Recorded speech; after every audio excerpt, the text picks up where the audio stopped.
కాలంలో మీరు చేసిన శ్రమ, మీరు చేసిన కష్టం, మీరు 24 గంటలు అక్కడే ఉండి 24 గంటలు అన్నం అక్కడే తిని రాత్రులు గడిపి ప్రజల కోసం మీరు చేసింది మేము ఎప్పటికీ మర్చిపోలేము. మన బాధ్యత కదా సార్ అది.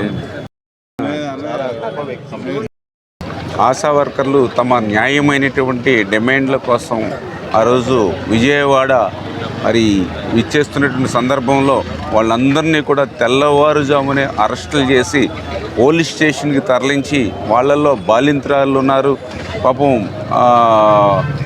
గర్భిణీ స్త్రీలు ఉన్నారు, మహిళలు. ఎప్పుడూ పోలీస్ స్టేషన్ గుమ్మం తొక్కనటువంటి మహిళలను కూడా అక్రమంగా పోలీస్ స్టేషన్లో నిర్బంధించడమే కాదు, మాలాంటి శాసనసభ్యుల్ని ఒక ప్రజాప్రతినిధుల మీద కూడా ఆ రోజు అక్రమంగా మాపై కూడా కేసులు పెట్టి మరి ఈరోజు ఏదైతే ఇక విజయవాడ స్పెషల్ కోర్టుకి ఆ కేసుల నిమిత్తం హాజరవడం జరుగుతోంది.